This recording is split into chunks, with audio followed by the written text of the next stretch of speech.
હવે આજે હું દિવ્યાંગ છું, મને આંખમાં દેખાતું નથી, મને કામ ધંધો હમણાં કંઈ થતો નથી. મારું નામ શકુંતલાબેન માધુભાઈ ચૌધરી, ગામનું નામ પાયરપાડા, પોસ્ટ ગલકુંદ, તાલુકા આહવા, જિલ્લા ડાંગ. આ છે ગુજરાતના એક નાનકડા ગામના નાનકડા ઘરમાં રહેતા શકુંતલાબેન.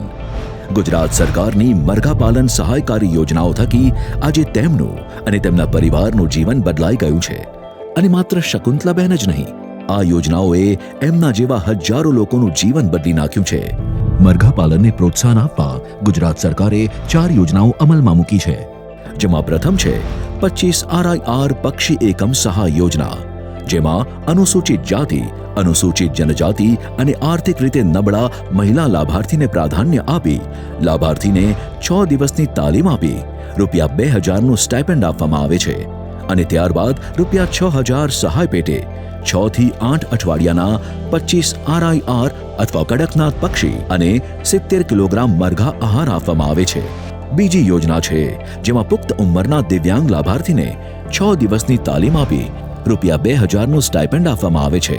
અને ત્યારબાદ ₹10,800 સહાય પેટે 6 થી 8 અઠવાડિયાના 40 RIR અથવા કડકનાથ પક્ષી અને 130 કિલોગ્રામ મરઘા આહાર આપવામાં આવે છે. ત્રીજી યોજના છે જેમાં અનુસૂચિત જાતિના લાભાર્થીને 6 દિવસની તાલીમ આપી ₹2000નું સ્ટાઇપેન્ડ આપ્યા બાદ 100 બ્રોઇલર પક્ષી એકમ સ્થાપના અંતર્ગત 100 ચોરસ ફૂટના શેડનું નિર્માણ, ખોરાક અને પાણીના સાધનો તથા 1 દિવસના બચ્ચા ખરીદી પેટે ₹36,000ની સહાય આપવામાં આવે છે.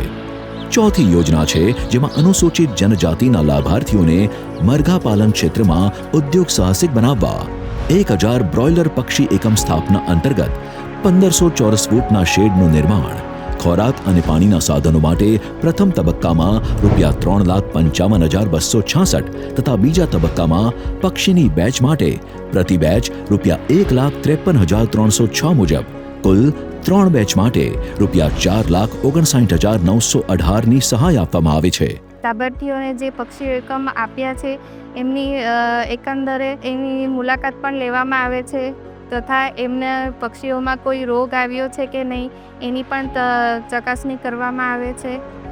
આ યોજનાનો લાભ મેળવવા iKhedut.gujarat.gov.in પર ઓનલાઈન અરજી કરવાની હોય છે.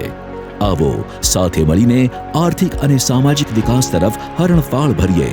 મુખ્યમંત્રી શ્રી ભૂપેન્દ્રભાઈ પટેલ સાથે કદમ મિલાવી અને પ્રધાનમંત્રી શ્રી નરેન્દ્રભાઈ મોદીના સપનાનું વિકસિત ભારત બનાવીએ.